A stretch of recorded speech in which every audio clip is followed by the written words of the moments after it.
अस्सलाम वालेकुम बड़े पाइना लो जरे बाहर होंगे ने। उम्मीद करता हूँ आप सब खैरियत से होंगे।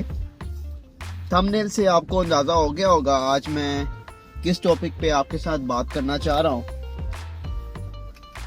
यूके एक डाइवर्स कल्चरल कंट्री है।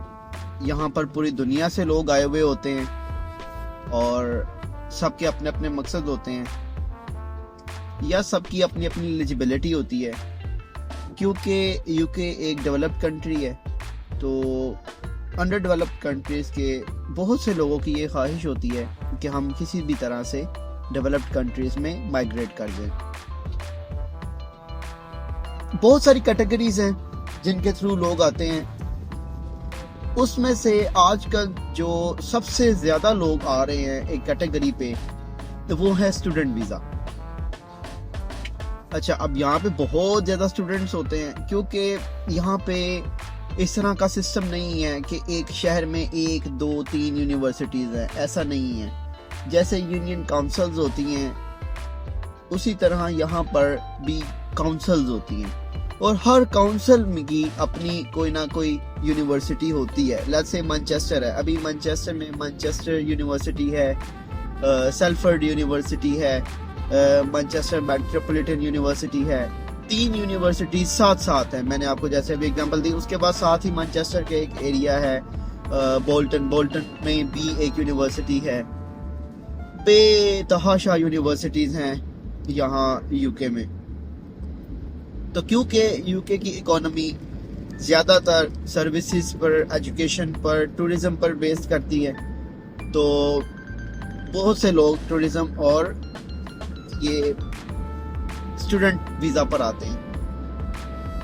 अच्छा, अब जब मुझे यहाँ स्टूडेंट्स मिलते हैं तो बदकिस्मती से वो हंस रहे होते हैं, तंजिया हंसी हंस रहे होते हैं। तंजिया हंसी इस तरह से हंस रहे होते हैं कि वो कहते हैं यार पाकिस्तानों या इंडिया तो बांग्लादेश तो असी की सोच के ऐसा कि यार उत्थे जावांगे, गोरियां दे नाल परांगे, उन्हां दा रस्मो रिवाज वेखांगे, उन्हां दे मामलात वेखांगे, ज़ेन वेखांगे एंड सो ऑन। अच्छा, लेकिन वो कहते हैं यार हम जब यहाँ पे आए हैं तो यहाँ पे तो आके हमारी तो क्लास में कोई गोरा है ही नहीं। हम तो सारे इमिग्रेंट्स हैं, हम सारे फॉरेनर्स हैं। वो इस बात से बहुत परेशान होते हैं कि यार ये क्या है, क्या गोरों के बच्चों ने यूनिवर्सिटी जाना छोड़ दी है कि हम सब फॉरेनर्स ही हैं एक क्लास में, या यूनिवर्सिटी ने हम सिर्फ फॉरेनर्स को एक क्लास में इकट्ठा कर दिया। हालांकि ऐसा नहीं है। दूसरी बात क्या होती है? दूसरी बात ये होती है कि स्टूडेंट्स कहते हैं कि यार हम सोच के आए थे कि मिनिमम पे रेट यहाँ पे ये है, हम इतने घंटे काम करेंगे और हमारे मंथली वीकली इतने पैसे बच जाया करेंगे, खर्चा हमारा इतना हो जाएगा, और उन्होंने अकॉर्डिंगली सारा कुछ मैनेज किया हुआ होता है। अच्छा, लेकिन जब यहाँ पे आते हैं सूरत हाल मुख्तलिफ हो जाती है। तो मेरे अजीजों, मसला ये है कि हम जब अपने अपने मुल्कों से आते हैं तो हम मामलात को जिस तरह से सुनना चाहते हैं उस तरह से सुन के आते हैं, क्योंकि हमने एक माइंड बनाया हुआ होता है कि हम जाएंगे और जाते साथ ही हम कामयाब हो जाएंगे, और चीज़ों को हम बहुत ज़्यादा हल्का ले लेते हैं। हल्का लेने की वजह से हमारे इर्द गिर्द के जो लोग होते हैं वो फ़ायदा उठाते हैं।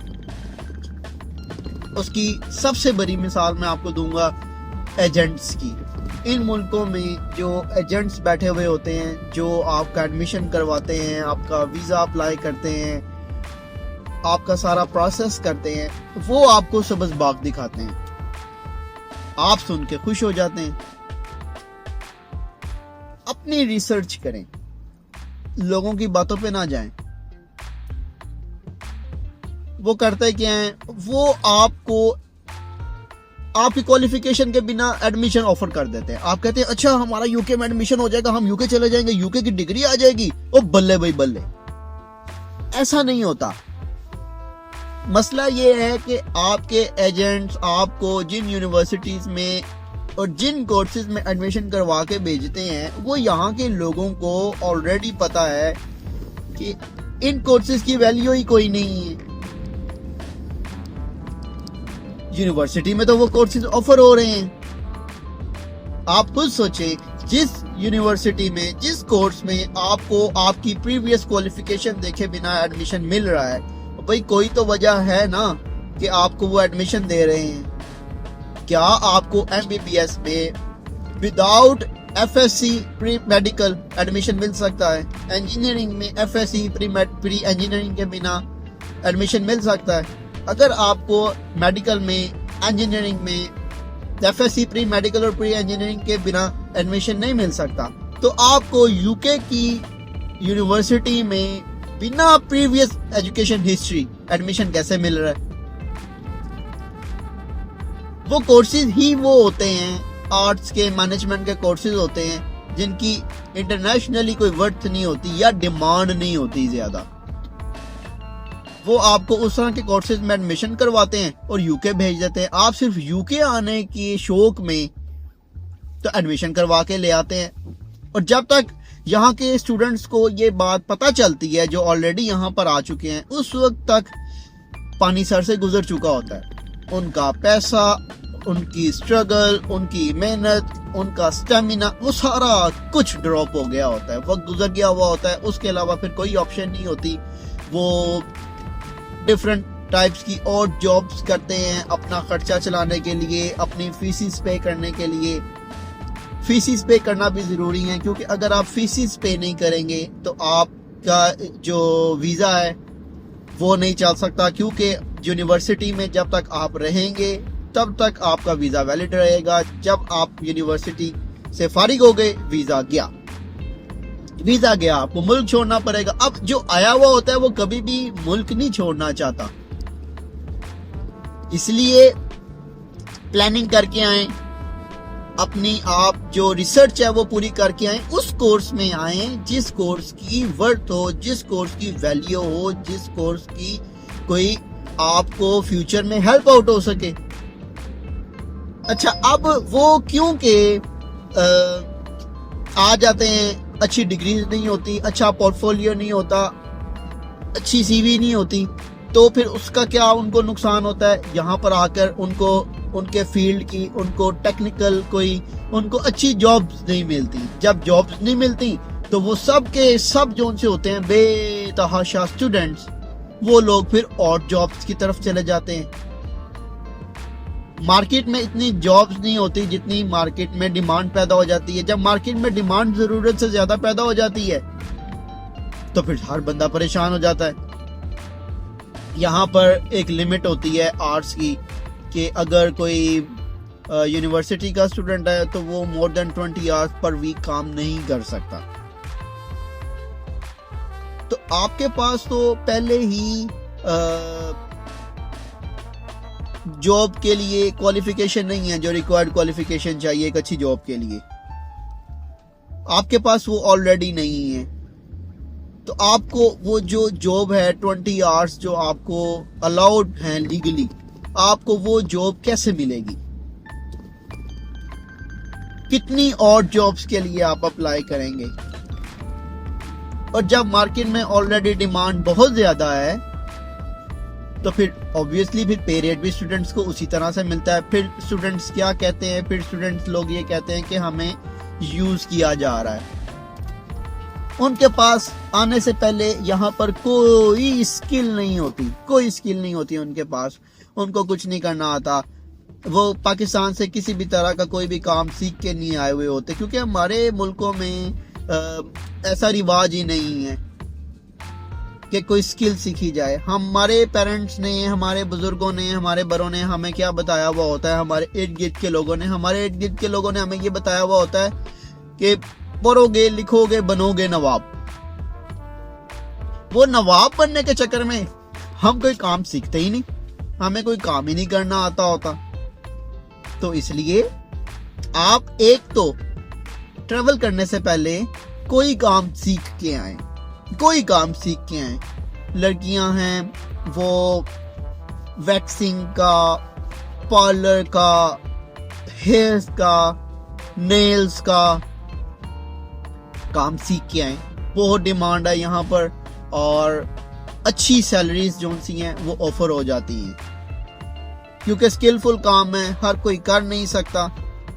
तो यहाँ पर आपको इजीली इस तरह की जॉब्स भी मिल जाती हैं। लड़के बार्बरिंग का काम सीख कर आए, लड़के कोई भी टेक्निकल काम जो सा है वो सीख के आए, कारपेंटिंग का सीख कर आए, प्लम्बिंग का सीख कर आए, इलेक्ट्रिशियन का सीख कर आए, उनको बेसिक नॉलेज होना चाहिए। बाकी जब यहाँ पर आते हैं, वो कोई भी हो, आप किसी भी फील्ड में स्किल लेकर आए, लेकिन जब आपने यहाँ पर आना है तो यहाँ पर आने के बाद आपको यहाँ के इन्वायरमेंट, यहाँ के सिस्टम, यहाँ के जो भी निज़ाम बनाए हुए हैं, स्टैंडर्ड्स बनाए हुए हैं, उसके अकॉर्डिंग आपको फिर यहाँ पे एक मर्तबा बेसिक ट्रेनिंग दोबारा से लेनी पड़ेगी। लेकिन यहाँ की बात आपको समझ में तब आएगी जब आपको ऑलरेडी उस चीज के बारे में कुछ ना कुछ पता होगा।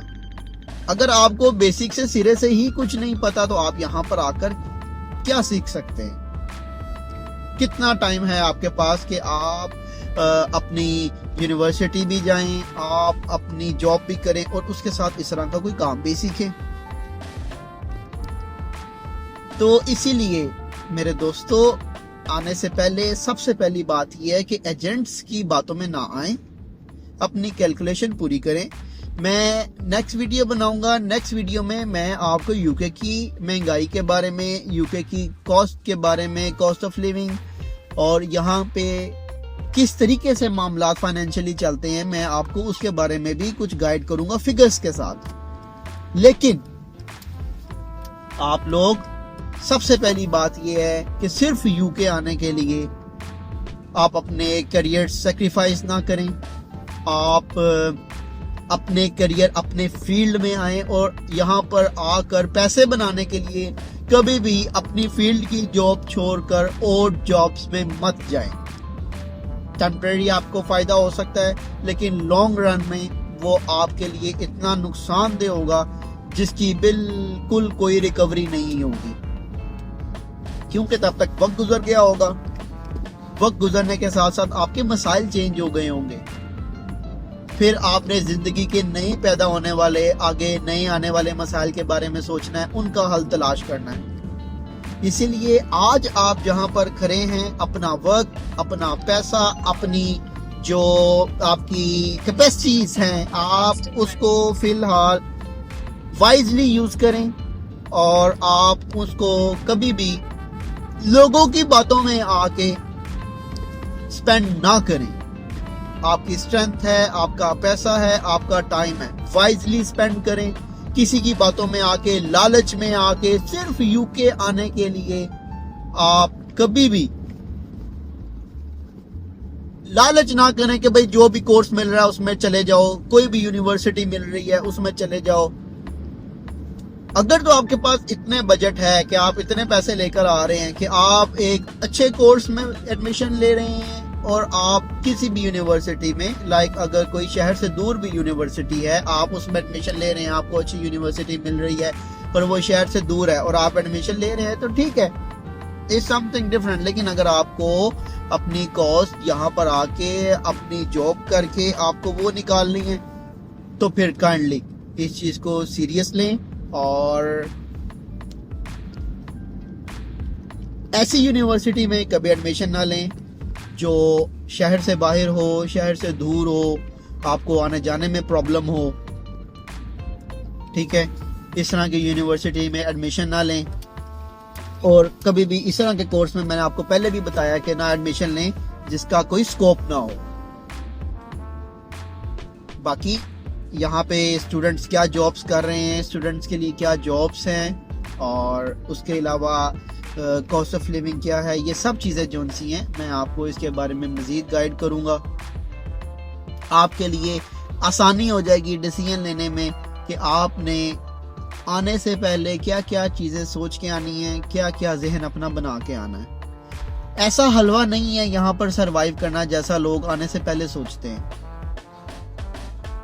मैं इस बात से इख्तलाफ नहीं करूँगा कि यहाँ पर जॉब्स नहीं है या यहाँ पर सेटल नहीं हुआ जा सकता या यहाँ पर पैसे नहीं बनाए जा सकते। ऐसी बात बिल्कुल नहीं है। हम परेशान कब होते हैं और हम कब फंसते हैं? हम तब फंसते हैं जब हम मिसकैलकुलेट करते हैं चीजों को अपनी ख्वाहिश के मुताबिक, अपनी सोच के मुताबिक, अपने शौक के मुताबिक। हालांकि ये दुनिया हमारी ख्वाहिश हो, सोच और शौक के मुताबिक नहीं चल रही होती। इस दुनिया ने वैसे ही चलना है जैसे ये दुनिया चल रही है। हम इस दुनिया को चेंज नहीं कर सकते, लेकिन अगर हम वाइजली डिसीजन लें, कैलकुलेटेड डिसीजन लें,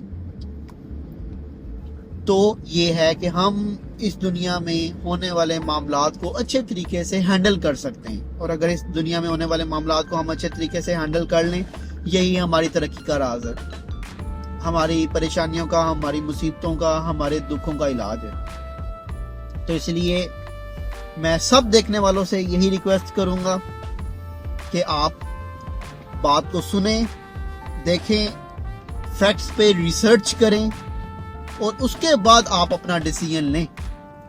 कभी किसी की बातों में आके डिसीजन ना लें जो आपको बाद में परेशानी का बायस बने आप सबके लिए। Thank you so much.